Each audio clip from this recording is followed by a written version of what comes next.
નમસ્કાર વિદ્યાર્થી મિત્રો, ફરી એકવાર તમારું સ્વાગત છે અમારી આ યુટ્યુબ ચેનલમાં. તો મિત્રો, આજે આપણે આ વિડીયોમાં શું જોવાના છીએ?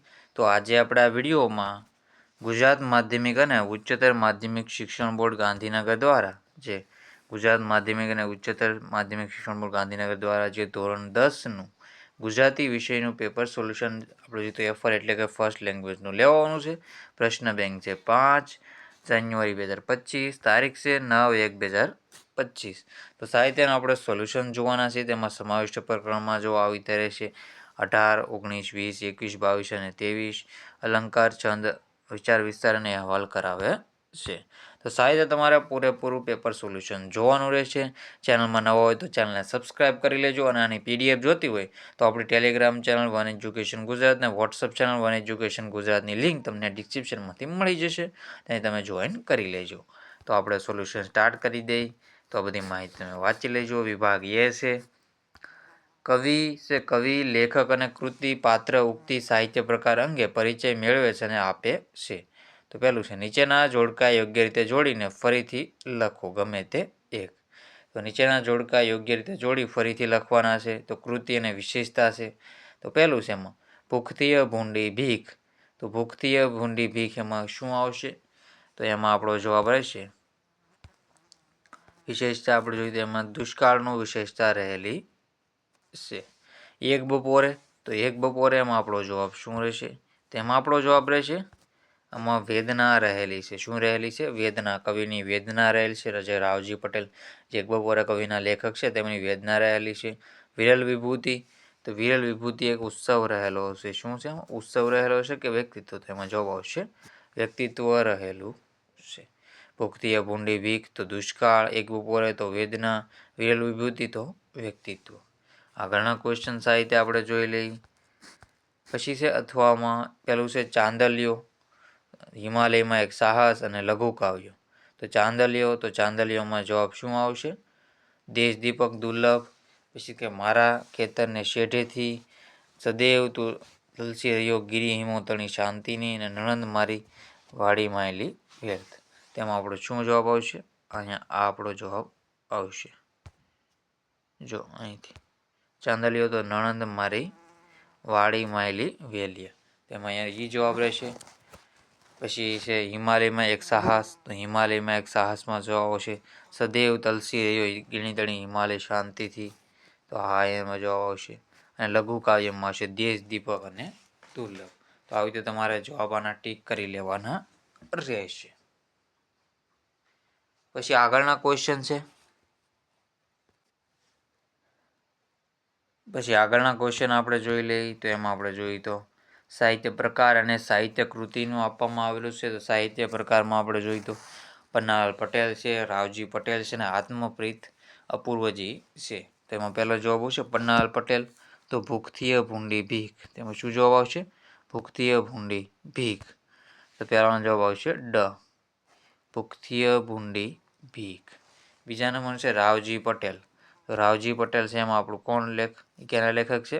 એક બપોરે આપણે આગળ તમને જણાવ્યું તો એક બપોરે છે એ આવેના લેખક છે. અને આત્મપ્રીત અપૂર્વજી તેમાં આપણો જવાબ આવશે વિરલ વિભૂતિ. શું જવાબ આવશે? વિરલ વિભૂતિ. એમાં આપણો જવાબ રહેશે. પન્નાલાલ પટેલ તો ભૂખતીય ભૂંડી ભીખ, રાવજી પટેલ તો એક બપોરે, આત્મપ્રીત અપૂર્વજી તો વિરલ વિભૂતિ. એમાં આપણો જવાબ રહેશે. તો સાહિત્ય તમારે એનો જવાબ જોઈ લેવાનો રહેશે. આગળના ક્વેશ્ચન જોઈ લઈએ. કૃતિ અથવા સાહિત્ય પ્રકાર. ચાંદલિયો હિમાલયમાં એક સાહસ અને લઘુ કાવ્યો. ચાંદલિયો હિમાલયમાં એક સાહસ અને લઘુ કાવ્યો. તેમાં આપણે જવાબ શું રહેશે? તો ચાંદલિયો છે એ શું છે? તો ચાંદલિયો છે એ લોકગીત છે. શું છે? ચાંદલિયો છે એ લોકગીત છે. હિમાલયમાં એક સાહસ તો એ પ્રવાસ નિબંધ છે. પછી એને લાસ્ટનું છેલ્લું છે એમાં લઘુ કાવ્ય. તો લઘુ કાવ્ય દુહા, મસ્તક, મુક્તક, દુહા, મુક્તક અને હાઇકુ રહેશે. તો આવી રીતે જવાબ ટીક કરી લેવાનો રહેશે. પોઝ કરીને સાહિત્ય જોઈ લેજો.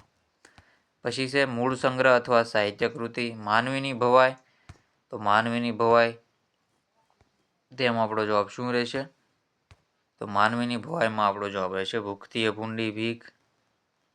રઢિયાળી રાત તેમાં આવશે ચાંદલિયો. અને અંગત તો અંગત જવાબ આવશે ડ, એક બપોરે. શું જવાબ આવશે? અંગત તો એક બપોરે. માનવીની ભવાઈ તો ભૂખથી ભૂંડી ભીખ, રઢિયાળી રાત તો ચાંદલિયો, અને અંગત તો એક બપોરે આપણો જવાબ રહેશે. તો આવી રીતે તમારે સાહિત્ય ટીક કરી લેવાનું રહેશે. આગળના ક્વેશ્ચન જોઈ લઈએ આપણે. ગદ્ય અને પદ્યના હાર્દને સમજણ રજૂ કરી ઉત્તરો લખે છે અને મૌખિક લેખિત રજૂ કરે છે. તો નીચે આપેલા વિકલ્પમાંથી યોગ્ય વિકલ્પ પસંદ કરો, ગમે તે 4. ભૂખથી ભૂંડી ભીખ નવલકથાના મુખ્ય પાત્રો કયા છે? તેમાં આપણો જવાબ રહેશે કાળુ અને રાજુ. કાળુની લાગણીની કદર કોણે કરી? સુંદરજી શેઠે, સિપાહીએ કે ફોજદારે? ભૂખીએ ખાલી જગ્યાને ઠોકરે ચડાવી, તો ભૂખે ભીખને ઠોકરે ચડાવી. ટેકને ઠોકરે ચડાવી, તો ટેકને જવાબ આવશે. એક બપોરે કાવ્યમાં ખાલી જગ્યા છંદોમાં લખાયેલું છે. અશ્રુઘર નવલકથા ખાલી જગ્યાની રચના છે, તો અશ્રુઘર છે એ કોની છે? રાવજી પટેલની રચના રહેશે. નણંદનો પતિ એટલે નણંદોઈ. નણંદનો પતિ તો નણંદોઈ. ગાંધીજીના આધ્યાત્મિક ગુરુ કોણ હતા? તો શ્રીમદ રાજચંદ્ર હતા ગાંધીજીના આધ્યાત્મિક ગુરુ હતા. પછી શ્રીમદ રાજચંદ્રજીએ 3 દિવસના ટૂંકા ગાળામાં લખેલ ચિંતન ગ્રંથ. તો આ બધા ક્વેશ્ચનના આન્સર સાહિત્ય આપણે કરાવી દેવાના છે બધા. જો ઢોચકીમાં છાશ પાછી રેડી દેવાનો કવિ કોને કહે છે? તો આના માને કહે છે. હિમાલયમાં એક સાહસ ખાલી જગ્યાનો અંશ છે, તો નવલકથાનો, જીવનકથા કે આત્મકથા? માનસરોવર ક્યાં આવેલું છે? તો માનસરોવર ક્યાં આવેલું છે? જવાબ તમારે દેવાનો રહેશે. 10મા વેદ તરીકે દુહાને આપણે કહેવામાં આવેલું છે કે ને દુહાને કહેવામાં આવેલું છે. પછી બરકત અલી વિરાણીનું ઉપનામ છે બેફાર. તો સાહિત્ય તમારા ક્વેશ્ચન આપણે આન્સર કરાવી દઈશું. બાકીના જોઈ લઈએ આપણે. જો આ બધા છે. કાળુ ધર્માદાનું લેવા શા માટે આનાકાની કરે છે? પન્નાલાલ પટેલને જ્ઞાનપીઠ પુરસ્કાર તેમની કઈ નવલકથા? તો માનવીની ભવાઈ માટે. કાળુનું દ્રષ્ટિએ જગતમાં સૌથી ભૂંડામાં ભૂંડું શું છે? તો ભીખ માગવી સૌથી ભૂંડામાં ભૂંડું છે. ભારાવેલો અગ્નિનો અર્થ શું થાય છે? તો બધા સાહિત્ય આપણે કરાવી દઈશું. જો બધા ક્વેશ્ચનો છે. સાહિત્ય ક્વેશ્ચન તો જોઈ લો તમે પહેલા. બધા લાંબા ક્વેશ્ચનો છે. અંતકાળો અનાજ માટેની મદદ લેવા શા માટે તૈયાર થાય? કવિ ક્યાં સુધી મહોડીની છાય તળે પડી રહેવા માગે છે? કૌભાંડમાં પગ લપસ્યા છતાં લેખક કેવી રીતે બચી ગયા? તો બધા એકસાથે દોરીથી જોડાયેલા હતા એટલા માટે બચી ગયા. તો આ બધા ક્વેશ્ચન આપણે મોડલ પેપરમાં પણ કરાવી ચૂક્યા છીએ. તમે જોવો હોય તો જોઈ શકશો ત્યાંથી પણ. તો સાહિત્ય તમારા બધા ક્વેશ્ચનનું સોલ્યુશન તમારે જોઈ લેવાનું રહેશે. હિમાલયનું સૌંદર્ય એટલે હિમાલયનું સૌંદર્ય તો અલંકાર ઓળખાવાનો છે. તો અલંકારમાં છે એમાં જવાબ આવશે અનન્વય અલંકાર છે. વર્ણાનુપ્રાસ અલંકારનું ઉદાહરણ લખો. તો વર્ણ ભૂખથી ભૂંડી ભીખ. આત્મા ઘી જેવો છે, તો ઉપમા અલંકાર. ધરતી પર મોતનો વરસાદ વરસી રહ્યો છે, તો વ્યતિરેક દ્રષ્ટાંત કે વ્યતિરેક. ભૂખથી ભૂંડી ભૂખ એ આવશે વર્ણાનુપ્રાસ અલંકાર. તો આવી રીતે તમારા સાહિત્ય ક્વેશ્ચનના આન્સર કરી લેવાના રહેશે. ચેનલમાં નવા હોય તો ચેનલને સબસ્ક્રાઈબ કરવાનું ભૂલતા નહીં. બાકીના આપણે પાર્ટ 2માં બધા ક્વેશ્ચનના આન્સર તમને કરાવી દઈશું. તો વિડીયોનો એન્ડ કરીએ છીએ. જય હિન્દ, જય ભારત.